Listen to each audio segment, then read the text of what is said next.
Hello and welcome to Economics, Unit 1, pages 29 through 30.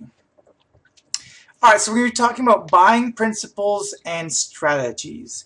Because the goal of advertisements is to win your consumer dollars, and advertisers are willing to spend millions and billions even of dollars to attract your attention to their products.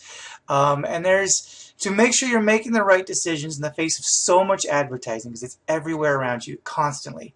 There's three buying principles and strategies that you, as a rational consumer, should be taken into consideration. The first is gathering information, and this takes time. Time that is a limited resource. You have an unlimited want for time. There's always more things you could do with your time to improve your life, to enjoy your life, to get more out of your life, and so many different ways, but you only have a limited amount of time. So when you're trying to decide to buy something or not, especially based off something you see in an advertisement, is it worth the time and effort to investigate it, to find out if there's a better deal, or is the savings difference just not worth it? Just buy it because it looks good and that's what you know. And there's not always a right answer for this, except for that the younger you are, the more likely you should put the time in to investigate it, because you have more time. As you get older, especially as you get into your 30s and 40s, you're going to have a lot less time to be gathering information, to be making wise decisions. Now, that doesn't mean you stop doing it, but at that point, you want to be able to rely on things you've already learned on in the past to make decisions and not have to spend so much time learning about the different options and what are different pitfalls and different rewards that are possible. So especially when you're young, it's worth your time and effort to be investigating why you're buying something and what the best value is, what other choices there are, because right now your time just isn't very valuable in dollars. I'm not saying that your time is meaningless in general, but in dollars, you're not making very much money with your time. In fact, you'll make more money with your time by investigating your buying decisions than you will not, because your time isn't spent making very much money with an occupation or a career. So while your time is not worth very much in terms of dollars, you need to be spending it into learning how to make more dollars in the future, not just with a better job, career, education, but also smart decisions with how you spend the money you do earn. So that way, even if you do have a good job, you're not waking up at the end of the month thinking, where'd all my money go? Using advertising wisely, recognizing what advertising is trying to accomplish, when it's in front of you, what kind of advertising it is, and there's a few different types. One is competitive advertising. This is where the advertiser claims their product is better than the other guys. So like you see that in the PC, I'm a PC, I'm a Mac, saying like, oh, the PC does, the Mac does this and the PC doesn't. You're comparing yourself to someone else's product and saying my product is better than theirs, so that's why you should buy it. There's also informative advertising, where they're not comparing themselves to anybody else. They're just educating, informative, on what their good or service is and why you should buy it. Not necessarily saying buy this instead of that. That's competitive. Informative is just saying this is what it is. We sell Snuggies. They're fun, they're warm, they're comfortable, they're cute. You should buy it. As opposed to my computer is better than their computer. My computer is safer than that computer. That would be competitive. There's also a type of advertising that in its most extreme form is illegal, and it's called bait and switch.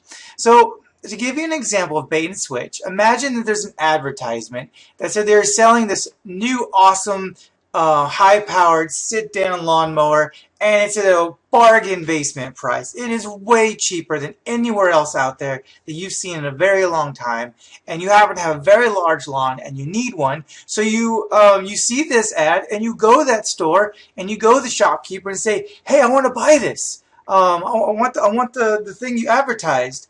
And then he says, oh, well, actually, we don't really have those. We never had them. But would you rather buy this instead? We got lots of these, and they're kind of expensive, but this is what we got, so why don't you buy this? That's bait and switch. They baited you with this really underpriced, awesome deal, and when you got there, found out that they lied, they were never going to sell it to you. They were just trying to get you into the store to buy something else that maybe is not a good deal. Because if it was a good deal, they wouldn't need to try to trick you, right? They would just say, hey, we got a good deal. So they're trying to get you to buy a bad deal, figuring you'll decide that when you get there, you already put the time and it's not worth it for you to just go home empty-handed, so you might just buy the bad deal anyways. It is a trick that works. And in this form, it is illegal.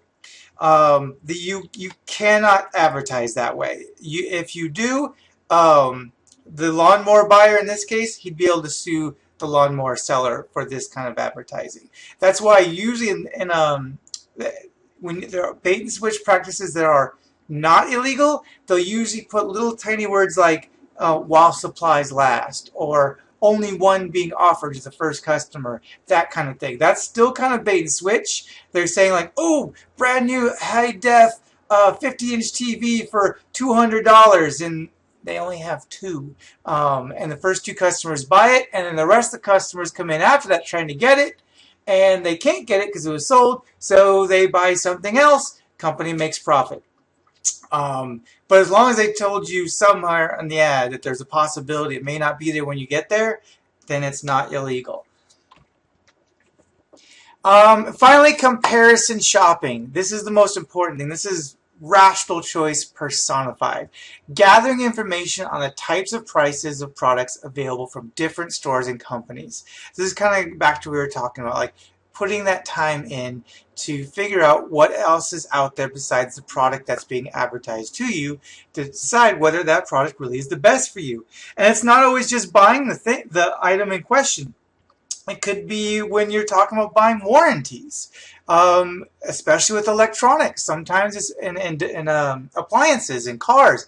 Sometimes it's worth it to buy the warranty. Sometimes it's not. Sometimes if you got a really reliable car, maybe you don't really want to buy a warranty because it's reliable. You don't want to spend the money, but then maybe you just want to buy the warranty because it means you don't have to worry about it. It means that in the rare situation that something goes wrong, the warranty will cover it. Maybe that just makes you feel good. That peace of mind, that not stressing over something, that might be worth the money to you. And for other people, no, that peace of mind is not worth it because it's too expensive. When they're trying to decide, like, should I buy a warranty? Should I buy an extended warranty? And that's true for not just warranties, but for anything. How is this going to meet your wants and needs? And another example is comparing brands. You've got two types of categories here, generic brands and brand names. A generic brand has a general name for a product, and like you might see here in the picture, there's not even like a logo or anything. It's just spaghetti. Like if we look at it again, spaghetti and meatballs. That's it. It's there's no pictures, no logos, no nothing. It's just, this is what's in this can. You can buy it. That's a generic brand. Then there's brand names like Nike and Payless, and these are logos that you see on the box or on the product. Like in the picture here, Chef Boyardee. It's not just ravioli, it's Chef Boyardee ravioli. So brand names have a word, picture, or logo to distinguish it from other competing brands. And a lot of people tend to just buy brand names because they're used to it. And oftentimes, brand names can be the better quality product. And sometimes, no. You're just paying to have that brand name that maybe because it's popular, it makes you look cool.